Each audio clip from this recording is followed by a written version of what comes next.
Uma reportagem da revista Veja, divulgada na sua plataforma digital, informa que o Ministério Público do Rio de Janeiro vê indícios de que o senador Flávio Bolsonaro comprou e vendeu imóveis para lavar dinheiro.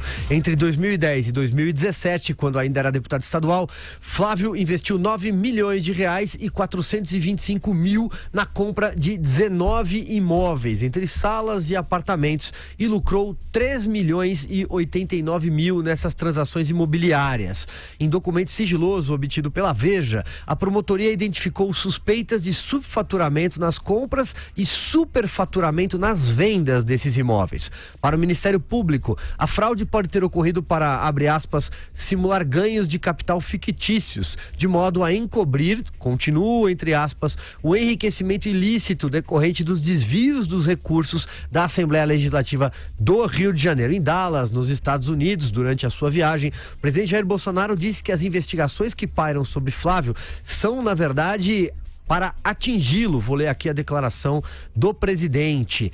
Estão fazendo esculacho em cima do meu filho. Querem quebrar o meu sigilo. Eu sei que tem que ter um fato, mas eu abro o meu sigilo. Não vão me pegar, fecha aspas. Com essa quebra de sigilo foi detectado, no caso do Flávio, né? Quebra de sigilo do Flávio. Foi detectado também que 8 alvos da investigação já trabalharam no gabinete do presidente Jair Bolsonaro quando ainda era deputado federal. Entre os nomes estão uma irmã e uma prima de Ana Cristina Vale, ex-mulher de Bolsonaro. Portanto, aqui só para ficar claro, quando eu disse com essa quebra de sigilo, não estou me referindo à quebra de sigilo que o presidente Bolsonaro disse que se quiser ele abre, e sim as quebras de sigilo referentes às investigações. Dito isso, dou boa tarde aqui para Vera Magalhães, que se junta a nós. É isso, cheguei atrasada. Silvio, o trânsito de São Paulo me deteve mais do que eu desejava. Boa tarde a todos.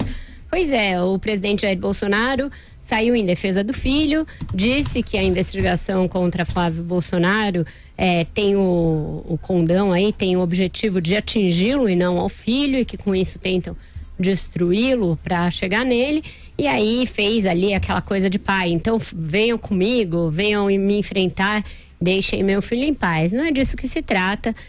Quando você coloca a família inteira na política, tem de entender que cada um desses políticos, cada um desses entes da família tem uma personalidade jurídica e política própria.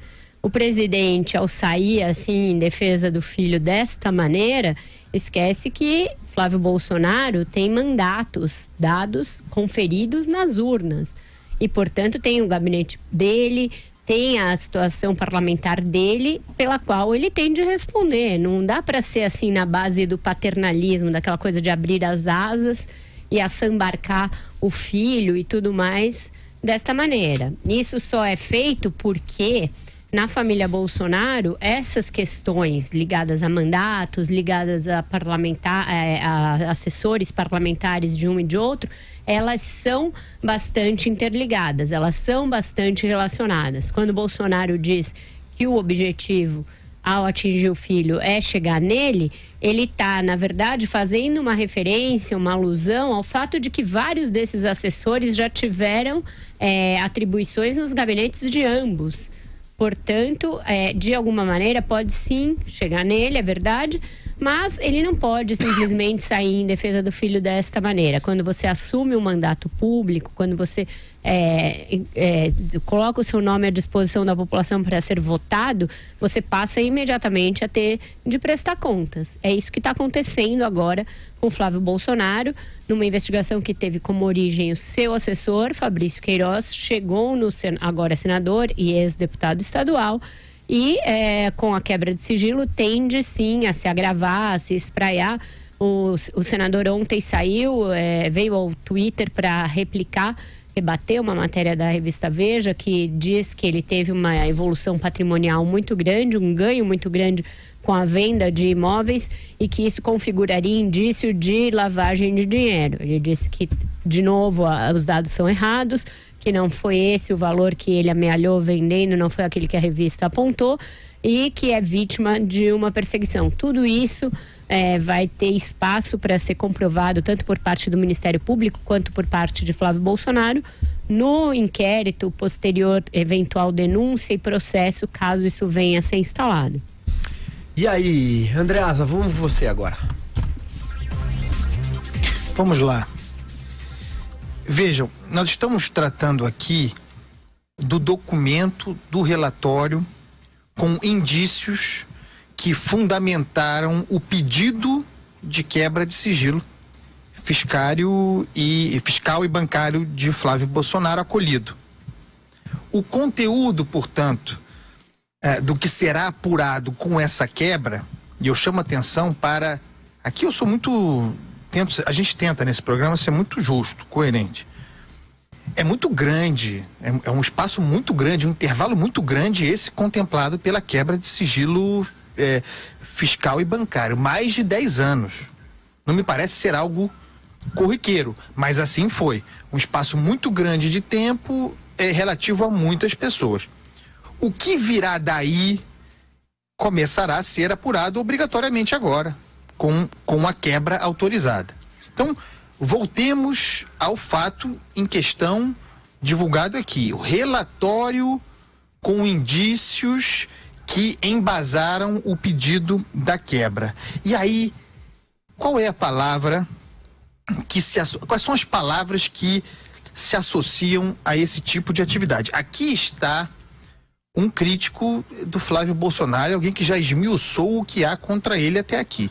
Mas quais são as palavras associadas a relatório, a esse tipo de documento? Sigilo, né? Esse documento é sigiloso. E a revista teve acesso. Mais uma vez, documento sigiloso relativo a indícios sobre uma pessoa vazado. Eu acho isso ruim para todo mundo, falo aqui sempre. Então, como fazemos, como Vera fez agora, como faremos sempre, estamos no terreno das hipóteses. Indícios. Serve para Bolsonaro, serve para Temer, serve para Lula. Aqui nesse programa serve para todo mundo. Então, o que há? Indícios de lavagem de dinheiro.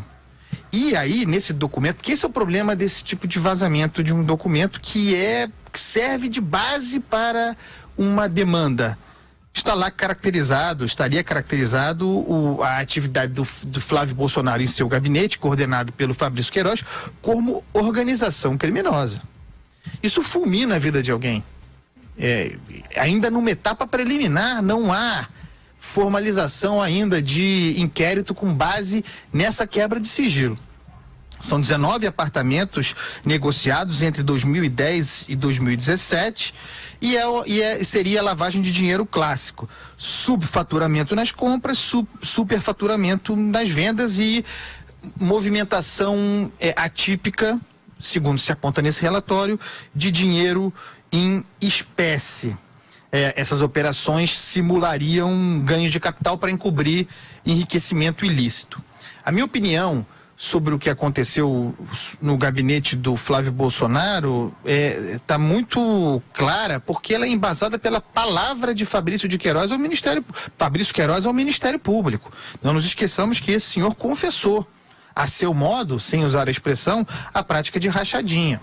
Que as pessoas, ao serem contratadas para o gabinete de Flávio, sem que Flávio soubesse, sob coordenação dele, Queiroz, aceitariam dar parte do salário para um caixinha que financiaria a operação política, não é para o bolso de ninguém, do gabinete do Flávio, o gabinete estendido, colaboradores informais, Rio de Janeiro adentro. Essa é a palavra do Queiroz. A segunda versão do Queiroz, a primeira era aquela dos rolos.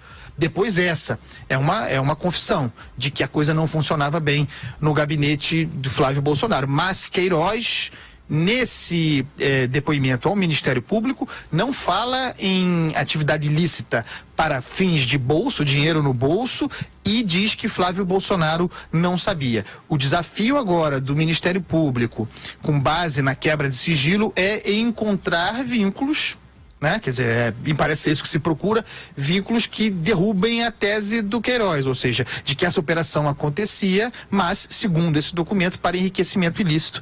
É um desafio. Agora, muito cuidado para não destruir a vida das pessoas com esse tipo de vazamento. Estamos ainda no campo dos indícios. Eu sei que o bolsonarismo e é uma das bases eleitorais do Jair Bolsonaro, um dos pilares que justifica um fenômeno eleitoral, surfaram muito a onda desse denuncismo, dessa cultura de todo mundo sob suspeição, acusação sobre todo mundo, indício serve para condenar, esse jacobinismo que está em curso no Brasil, né?